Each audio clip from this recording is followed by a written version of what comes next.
প্রিয় ভিউয়ার্স, বেগুনের গাছ বৃদ্ধির জন্য ড্রিঞ্চিং করা হবে।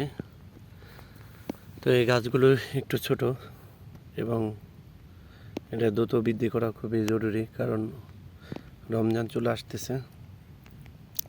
তো এই জন্য যেটা করবো এলো হিউমি স্টার। এটার ভিতর থাকে হিউমিক অ্যাসিড, ফালবিক অ্যাসিড আর হলে পটাশ থাকে। আর হচ্ছে এটা এসিআই কোম্পানির, আর এটা হচ্ছে আমেরিকান এনপিকেএস। এটা হচ্ছে ন্যাশনাল এগ্রিকেয়ার পণ্য। তো যে জিনিসটা করব এই বেগুনের ড্রিঞ্চিং করার জন্য, তাড়াতাড়ি বৃদ্ধি করার জন্য, এই স্টার হচ্ছে পার লিটারে 2 গ্রাম করে নেব, আর আমেরিকান এনপিকেএস পার লিটারে 3 গ্রাম করে নেব। তো এটা একটা মগের মধ্যে নিয়ে দ্রবণ তৈরি করে ড্রামে দিয়ে দেব, এবং এই গুঁড়াটা সম্পূর্ণভাবে ভিজাই দেবেন। পরপর 3 দিন দেব। তো পরপর 3 দিন দিলে গাছের গ্রোথ কিন্তু চলে আসবে। এবং আগামীকাল অবশ্যই এগুলোর সাথে হিউমি স্টার, আমেরিকান এনপিকেএসের সাথে অটিস্টিন যাবে, কার্বানিজম গ্রুপের যে কোনো একটা ওষুধ দিয়ে দেবেন, কারণ এটা দিলে কিন্তু বেগুনের গোড়া পচাটা আসতে পারে।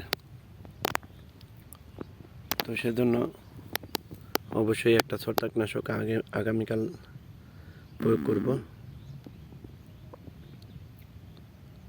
তো এভাবে পরপর 3 দিন দিলে আশা করি যে বেগুনের গোদগুলো বাড়বে এবং শিকড়গুলো বাড়বে।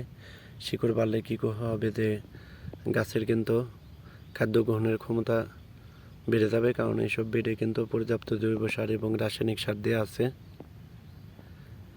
এবং পর্যাপ্ত ময়েশ্চার আছে, মাটিগুলো ভিজা ভিজা আছে। তাহলে বেগুনের গোদগুলো মোটামুটিভাবে চলে আসবে। তো আপনারা অন্য কোম্পানিরও দিতে পারেন। আমি যেহেতু এখানে হিউমি স্টার এসআই কোম্পানির আছে, তো আমি কোনো কোম্পানির প্রচার করতেছি না। তো দোকান থেকে যেটা পাইছি সেটাই নিয়ে আসছি।